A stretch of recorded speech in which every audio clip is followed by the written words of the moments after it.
Good morning, everyone. Today's Wednesday, September the 27th, and this is the Moneyball Morning Report for the Benzinga Pro platform.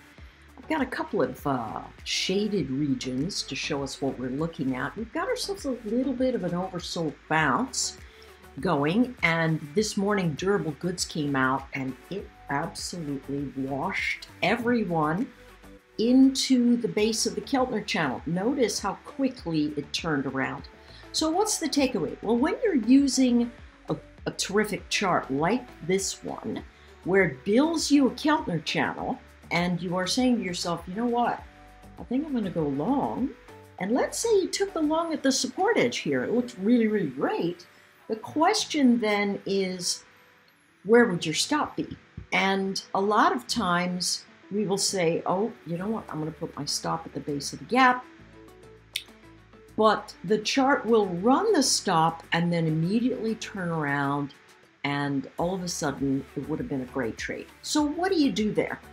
In my mind, the best thing to do is look at the overall trend, that's down, and then think to yourself, okay, if this chart was going to hold, where would support be? And so we take a look at that area right around here, also the base of the Keltner channel, and we say to ourselves, you know what, I'm going to put an entry point here, and I'm going to put my stop down below the bottom. Or you can say, hey, I'm going to put my order down here and I'm going to wait for it. If it starts bouncing off of one of these levels, immediately you can say, you know what, that's my floor. I'm going to chase this in. If it gets up over my stop, I'm going to stay there, and then I'm going to hope that it continues to hold. If it does, I'm in great shape. I can move my stop up, and now I've got myself a trade that is going to potentially give me some upside. This is the nature of a counter trend oversold bounce, and that's what we're in this morning. We're in an oversold bounce, so when it moves all the way up here, trend is going to catch it short term because it's a selling formation here. Everybody that's caught here is going to go, I got to get out of here, right? And people who are saying, hey, I'm going to short, they're going to have to buy to cover, and then the sellers will take over. So we are going to have a very, very choppy day. Where are the edges? So far, 425 to 431. That's what I'm looking for in SPY. So that base action going to give us the buys, and then selling action very likely to come in at that 431. Now, let's take a look at the Qs. Where is the base of motion? Look, it looks exactly the same. Comes into this edge, right? It's sort of like the shoulder pattern. I don't know if you guys know Scott Redler. Of course, most people do. He's got something called the red dog reversal. And this is the region where the buy kicks in from this red dog reversal event. And so it's going to have the stopping motion very nearby. It's got some incredible trader. Been trading a really, really long time. And so this baseline event at 354 is where I suspect that as long as buying stays above there, long as price stays above there, we're going to continue in the oversold bounce.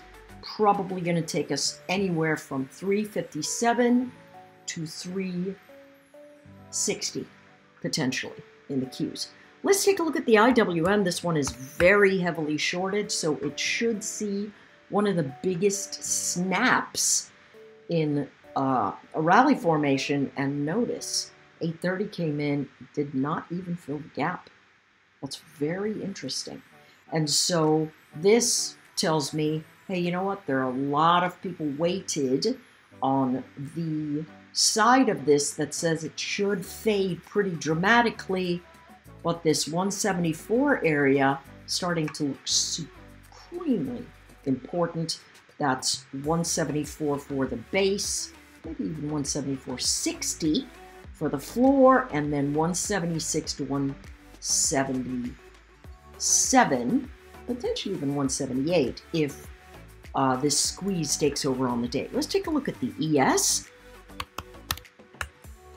Levels to watch for here today. Same sort of oversold bouncing formation off of the floor of this motion. You can see them coming in, shaking the trees here, dipping lower.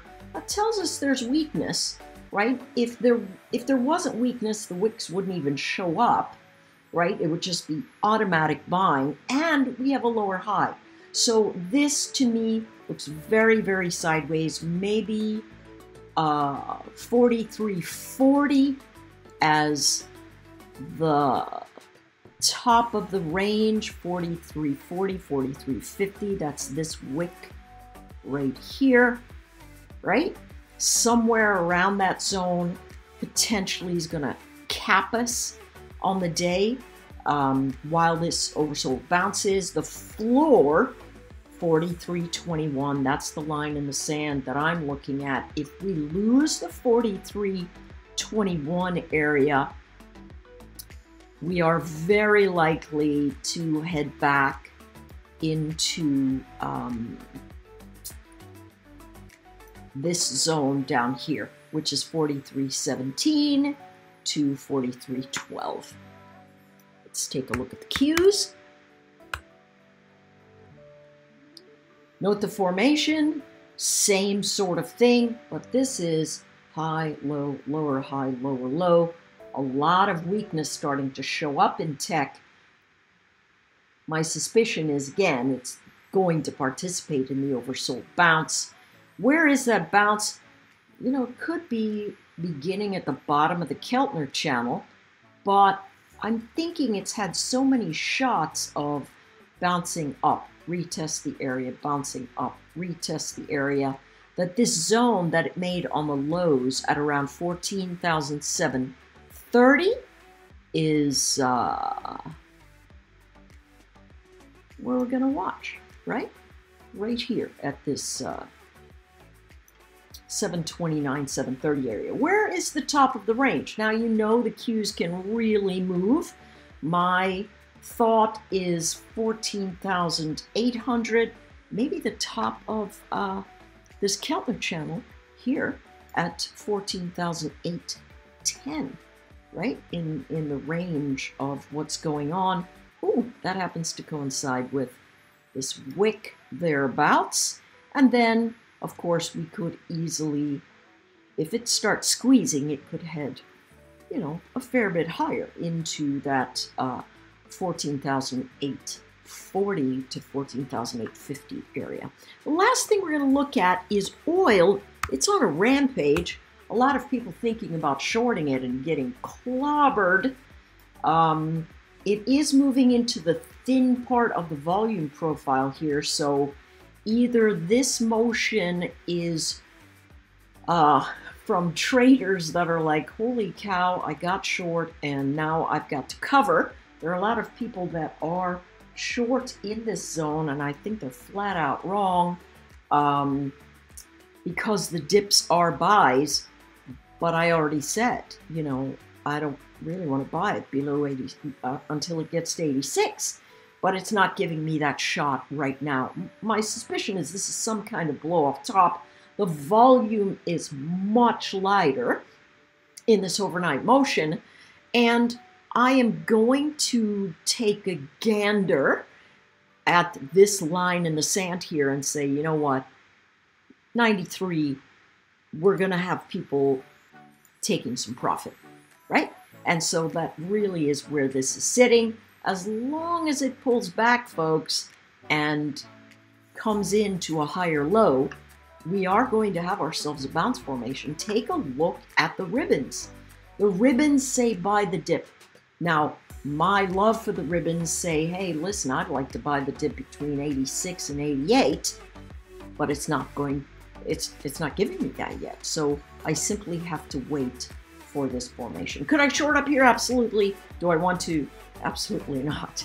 All right. Take care, everybody, and I'll see you on the platforms.